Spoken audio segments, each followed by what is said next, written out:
नमस्कार। आज बात करते हैं बांग्लादेश की। एक ऐसा देश जहां इस वक्त जबरदस्त उथल पुथल मची हुई है। और देखिए, ये सिर्फ एक सियासी संकट नहीं है, ये एक ऐसा तूफान है जो पूरे दक्षिण एशिया को हिला सकता है। तो चलिए समझने की कोशिश करते हैं कि वहां आखिर चल क्या रहा है।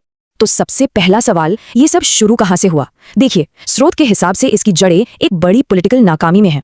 देखिए, प्रॉब्लम शुरू हुई नई अंतरिम सरकार के आने से। जब शेख हसीना की सरकार गई तो सबको लगा कि अब शांति लौटेगी, लेकिन हुआ इसका ठीक उल्टा। मोहम्मद यूनुस के नेतृत्व वाली जो सरकार आई, वो शांति बहाल करने में आप कह सकते हैं पूरी तरह फेल हो गई, और बस यहीं से हालात बिगड़ते चले गए।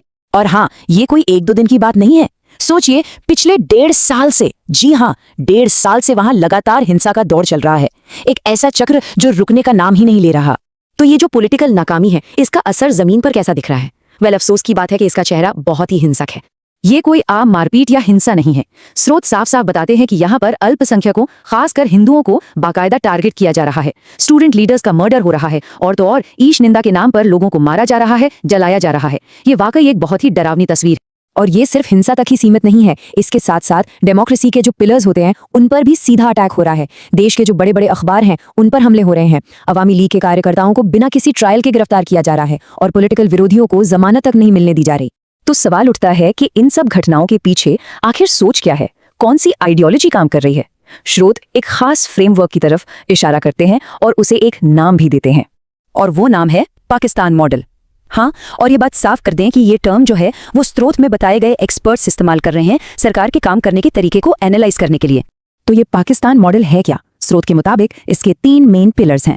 पहला, माइनॉरिटीज पर सिस्टमैटिक अटैक। दूसरा, पॉलिटिक्स में आर्मी का दखल। और तीसरा, डेमोक्रेसी को जानबूझकर कमजोर करना। अब आप सोचिए, ये तीनों चीजें जब एक साथ हों तो कितनी खतरनाक तस्वीर बनती है। तो बांग्लादेश में इस वक्त एक तरह से 2 ताकतों के बीच सीधी जंग चल रही है। एक तरफ है सेक्युलर फोर्सेस, जो स्रोत के हिसाब से लगातार कमजोर हो रही हैं, उनका कोई साफ लीडर भी नहीं दिख रहा। और दूसरी तरफ है जमात इस्लामी की विचारधारा, जो न सिर्फ मजबूत हो रही है बल्कि पाकिस्तान से भी अपने रिश्ते गहरे कर रही है। और ये जो पावर इम्बैलेंस है, यही देश की दिशा तय कर रहा है। चलिए अब जरा तस्वीर को थोड़ा और बड़ा करते हैं। बांग्लादेश के अंदर जो हो रहा है सो हो रहा है, लेकिन दुनिया की बड़ी ताकतें इस आग में क्या भूमिका निभा रही हैं? देखिए, इस खेल में 3 बड़े खिलाड़ी हैं, अमेरिका, चीन और पाकिस्तान। और तीनों के अपने अपने स्ट्रेटेजिक इंटरेस्ट हैं। जाहिर है, जब इतने बड़े प्लेयर्स के हित टकराते हैं तो वो इस अस्थिरता को और भी ज्यादा बढ़ा देते हैं। मतलब एक तरह से आग में घी डालने वाला काम हो रहा है। और इसी पूरे माहौल में एक और बहुत ही खतरनाक आइडिया को हवा दी जा रही है।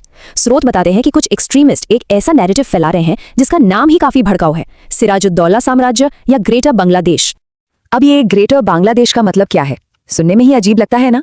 इस नैरेटिव के तहत भारत के कुछ हिस्से, बिहार, झारखंड, ओडिशा और म्यांमार के भी कुछ हिस्सों पर दावा ठोका जा रहा है।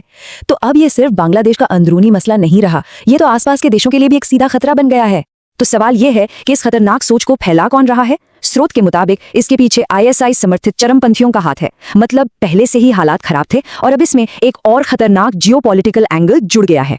तो इन सब बातों को जोड़कर देखें तो क्या तस्वीर बनती है? ये सब किस तरफ जा रहा है? सूत्र पूरे इलाके के भविष्य को लेकर एक बहुत ही सीरियस बात कहता है। नतीजा ये है, और ये एक्सपर्ट्स की चेतावनी है, कि दक्षिण एशिया में एक खतरनाक जियोपॉलिटिकल कॉकटेल तैयार हो रहा है। मतलब ये सिर्फ बांग्लादेश का संकट नहीं है, इसकी आंच पूरे दक्षिण एशिया तक पहुंच सकती है।